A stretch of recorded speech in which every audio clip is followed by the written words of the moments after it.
Welcome back to the شو. ہم بات کر رہے تھے پاکستان کے ریپوزیشن کرنے ریویو کرنے کی تعلقات کو اور اس سلسلے میں اسحاق ڈار صاحب کا کل کا وزٹ بتایا جا رہا ہے کہ کابل جا رہے ہیں وہ بھی تب جب پاکستان کے جو نمائندہ خصوصی ہیں برائے افغانستان محمد صادق صاحب وہ وزٹ کر کے آئے, 2 بار جا چکے ہیں. ایک وزٹ پہ تو میں نے آپ کے کمنٹس لیے تھے اور اب دوسرا حال ہی میں وزٹ کر کے آئے, جس کے بعد انہوں نے اپنی ٹویٹ میں بتایا کہ انہوں نے وہاں پر کیا بات چیت کی ہے اور کس نوعیت کی ورچوئل میٹنگز بھی کی ہیں.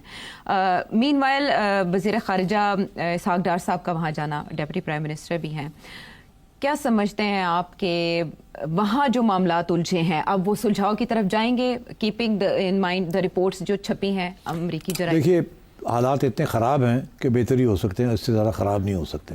پہلی بات یہ. دوسری بات یہ ہے کہ کوئی امید کی کرن نظر آ رہی ہے. کیسے؟ سب سے پہلے تو یہ ہے کہ اس دفعہ پہلی دفعہ ہم نے یہ سنا ہے آفیشلی کہ پاکستان چائنا کے ساتھ مل کے کو بات چیت کرنا چاہتا ہے, اور چائنا کا رول کے بارے میں بات ہو رہی ہے کہ چائنا افغانستان کے اندر کیا رول پلے کر سکتا ہے to help Afghan Pakistan relations. یہ پہلی دفعہ یہ تسلیم کیا جا رہا ہے. یہ میں نے پہلے نہیں سنا تھا. ہم اس پہ اسپیکولیٹ کرتے رہے, مگر یہ پہلی دفعہ ہے کہ آفیشلی چائنا کے لوگوں نے یہ تسلیم کیا ہے کہ we want to sit with the Pakistanis and play some mediatory role. ایک یہ میں سمجھتا ہوں امپورٹنٹ ڈیولپمنٹ ہے, کیونکہ چائنا کا بھی اب امپورٹنٹ رول افغانستان میں بننے جا رہا ہے. ٹھیک, تو اس لیے تو طالبان بھی بڑے انٹرسٹڈ ہیں اس چیز میں. 2, رشیا نے ابھی اناؤنس کیا ہے کہ انہوں نے طالبان کو ٹیررسٹ لسٹ جو کہ جس پہ ان کو ڈالا تھا طالبان رژیم کو, ان کو ہٹا دیا ہے ان کی سپریم کورٹ نے. اور وہ طریقہ ہے نا, خود نہیں کیا نا, گورنمنٹ کے بجائے اپنی کورٹ سے جسٹس سسٹم. دس از ٹپیکل نا, کیونکہ وہاں بھی پبلک اوپینین ہے نا, یہ ہے وہ. تو عدالتوں کے ذریعے سہارا لیا جاتا ہے جب اس قسم کی چیز کرنی ہو جس پہ کنٹروورسی ہو. تو انہوں نے عدالت سے فیصلہ کرو, مور لگوا لی کہ جی ان کو اب ڈیزگنیٹ ٹیررسٹ سے ہٹایا جائے. اسی کے ساتھ ساتھ اس سے پہلے قدم جو چلا تھا, جس کو لوگوں کو یاد نہیں ہے, یاد دلا دیتا ہوں, کرغزستان اور قزاقستان نے بھی اپنی ٹیررسٹ لسٹ سے ہٹا دیا تھا. تو یہ قدم با قدم بات ایسے جا رہی ہے کہ افغانستان کے جو نیبرز ہیں, China, Russia, central Asian countries, Kazakhstan, Tajikistan immediately on the border, and Pakistan, they are now trying to establish a common platform. اور کچھ ریلیکسیشن کرنا چاہ رہے ہیں تاکہ طالبان کو گھیراؤ کر لیا جائے نیگوسیشنز پہ. اگر صرف پاکستان بات کرتا ہے تو وہ بات نہیں مانتے. اگر ساتھ روس بھی بیٹھا ہوگا, قزاقستان بھی بیٹھا ہوگا, چائنا بھی بیٹھا ہوگا, تو مشکل ہو جائے گا پاکستان کی بات کو مسترد کرنا. تو اور ان سب لوگوں کا یہی کوشش یہی ہے کہ طالبان رژیم تھوڑی سی ریزنیبل ہو جائے, ٹیررزم ایکسپورٹ کرنا بند کر دے. بیکاز ڈونٹ فرگیٹ رشیا کے خلاف بھی ٹیررزم گروپس بیٹھے ہوئے ہیں یہاں, قزاقستان کے خلاف بھی, تاجکستان کے اندر سارا ناردرن الائنس بیٹھا ہوا ہے, ازبیک تاجکس بیٹھے ہوئے ہیں جو اینٹی طالبان ہیں.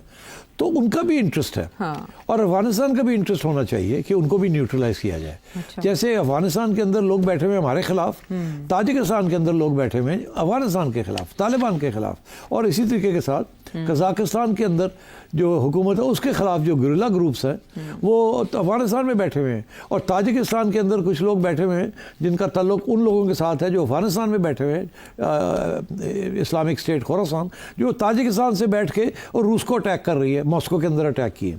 تو یہ سارا جو نیکسس ہے نا, انہوں نے یہ بڑی اچھی اسٹریٹجی کسی نے یہ بنائی ہے پاکستان کے فارن آفس نے کہ اکیلی تو ہماری بات نہیں سنتے, بڑی نفرت ہے ہمارے خلاف, مگر ان کے بھی اندرونی معاملات ہیں, ان کو بھی سپورٹ کی ضرورت ہے. اور پھر پہلی سٹیج تو یہ ہے کہ ہم سب مل کے ان کے ساتھ بات کریں, ہم سب کے پرابلمز ہیں ان کے ساتھ, اور ان کے ہمارے ساتھ سب کے پرابلمز ہیں.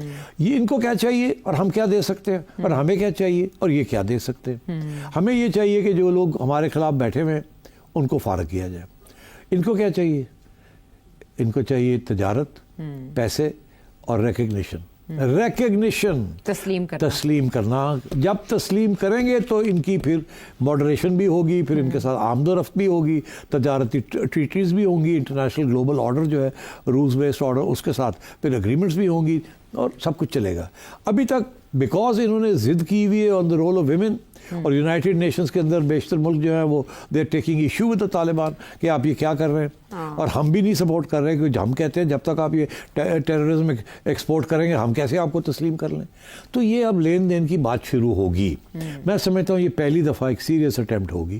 دس از وائی اب یہ ساری گراؤنڈ پہلے تیار کی ہے, ان کو تھوڑا نرم کیا ہے, اور اب بیکاز آف دیٹ آپ نے دیکھا کہ ایک سٹیج یہ بھی آئی کہ انہوں نے ایک پرزنر تھا امریکن, اس کو بھی ریلیز کیا. تو امریکہ بھی آ گیا ہے, سب ان کو سمجھانے آ گئے ہیں کہ دیکھو یار نارملائز کرو, یہ بند کرو یہ لیوریجنگ, تم بھی کر رہے ہو اور تمہارے خلاف بھی ہو رہی ہے. Let's find slow steps to create confidence. ہم آپ کو چاہتے ہیں کہ آپ رہیں, مگر ہم آپ کو ریکگنائز نہیں کر سکتے جب تک آپ مس بہیو کریں گے. تو اس لیے آپ, اور وہ آگے سے کہتے ہیں کہ ہم ٹرسٹ نہیں کرتے آپ کو. تو یہ میرا خیال ہے اٹس اے گڈ اسٹیپ کہ پلیٹ فارم بڑا کیا جائے, نیبرز کو اس پہ لایا جائے, نیبری پریشر دیا جائے, اور ٹٹ فار ٹیٹ جو ایکسپلشنز ہو رہی ہے یا جو چیز چل رہی ہے اس کی طرف بات چیت کی جائے, اور اسٹیپ بائی اسٹیپ چلا جائے. اور آئی تھنک یہ جو چائنا کا بیچ میں آنا اور روس کا کرنا اور تاجکستان اور قزاقستان کا کرنا, I think these are good steps. اور طالبان نے ان ریٹرن جو امریکن جو پھنسا ہوا تھا وہاں اس کو دیا, I think these are all good steps. Slowly you are moving in the right direction. Problem ہمارے لیے یہ ہو رہا ہے کہ وہ رائٹ ڈائریکشن اتنی سلو چل رہا ہے کہ اتنا مین وائل ہم سفر کر رہے ہیں, سب سے زیادہ سفر ہم کر رہے ہیں because of BLA.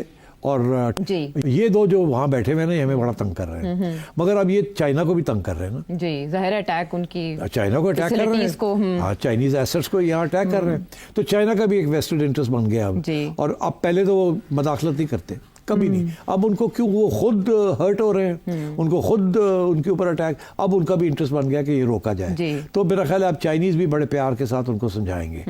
So I think it's moving in the right direction. مگر یہ نہ آپ سمجھیں کہ کل ہم ریکگنائز کر لیں گے یا کل یہ ساری ٹیررزم بند ہو جائے گی. ان کے انٹرنل پرابلمس بھی ہیں جس کے ساتھ وہ خود ڈرتے ہیں TTP سے اور اسلامک اسٹیٹ سے. یہ نہ ہو کہ یہ دو اکٹھے ہو جائیں اور طالبان کی گورنمنٹ کو اٹیک کر دیں. تو اس لیے I think it will take time, اور بڑے طریقے کے ساتھ اس کو آگے بڑھانا پڑے گا. ٹھیک ہے. اس میں وہ جو بات کر رہے ہیں محمد صادق صاحب, وہ کہہ رہے ہیں مختلف پلیٹ فارمز کو ہم ایکٹیویٹ کریں گے جس میں پاک چائنا ٹرائی لیٹرل ہوگا, نیبرز رشیا یہ آپ نے جو بتایا, اور پاکستان ازبکستان ٹرائی لیٹرل, وہی بات جو آپ نے کی, اور پاکستان ایران ٹرائی لیٹرل بھی. لیکن وہ ساتھ ہی بتایا انہوں نے کہ انہوں نے جو چائنیز نمائندہ خصوصی ہیں ان کے ساتھ ورچوئل میٹنگ بھی کی ہے, اور وہاں وہ ریوائیو کرنے جا رہے ہیں ٹرائی لیٹرل پروسیس کو افغانستان کے ساتھ, جو بعد میں افغان حکومت کے ساتھ شیئر ہوگا. میرا سوال یہاں یہ ہے کہ یہاں KP حکومت ایک عرصے سے افغانستان جانے کی بات کر رہی تھی, مذاکرات کی بات کر رہی تھی, لیکن اب جا رہے ہیں تو اسحاق ڈار صاحب جا رہے ہیں. کیا KP گورنمنٹ کی نمائندگی بھی اس میں ہوگی؟ مجھے نہیں پتا ہوگی کہ نہیں ہوگی, مگر میں سمجھتا ہوں حرج کوئی نہیں ہے. اس کی وجہ دو, ایک تو یہ کہ یہ فیڈرل ایشو ہے, نیشنل سیکورٹی کا ایشو ہے, اس میں پروونشل گورنمنٹس عام طور پہ انوالو نہیں ہوتی, نہ ہی ہونی چاہیے. مگر یہ جو معاملہ ہے یہ فوکسڈ ہے, اور سب سے زیادہ نقصان جو ہوا ہے وہ KP کے اندر ہوا ہے. تو اگر KP کی حکومت ساتھ, اس کا کوئی ریپرزینٹیٹو ساتھ چل جائے تو یہ ایک تو یہ کہ ان کو پھر علیحدہ جانے کی ضرورت نہیں ہے, وہ ہونا بھی نہیں چاہیے. وہ علیحدگی کوئی ایسی نہیں کہ جی KP کی گورنمنٹ جائے اور جا کے بات کرے افغانستان, یہ نہیں ہو سکتا. فیڈرل گورنمنٹ کی جائے گی, فارن آفس جائے گا, مگر اس کے اندر اگر ان کا کوئی نمائندہ بیٹھتا ہے KP کا تو میرا خیال ہے لے جانا چاہیے ان کو, تاکہ they remain in the loop. اور انفیکٹ میں تو یہ چاہوں گا کہ وہ لوپ میں رہیں, ان کو کہیں کہ آپ نے جانا ہے ہمارے ساتھ, تاکہ جو بھی معاہدے ہوں ان کے سامنے ہوں, ان کو پتہ ہو ان کی سینسٹیوٹی کیا ہے, اور پھر یہاں آ کے باغی نہ ہو جائیں کہ نہیں ہم نہیں کرتے, کیونکہ یہ KP والے کر دیتے ہیں نا, وہ خان صاحب کچھ کہہ دیتے ہیں تو یہ کبھی ادھر بھاگ جاتے ہیں کبھی ادھر چلے جاتے ہیں. تو it's important to have one approach to this whole issue. اس کے اندر KP کو ساتھ لے جانا امپورٹنٹ ہے.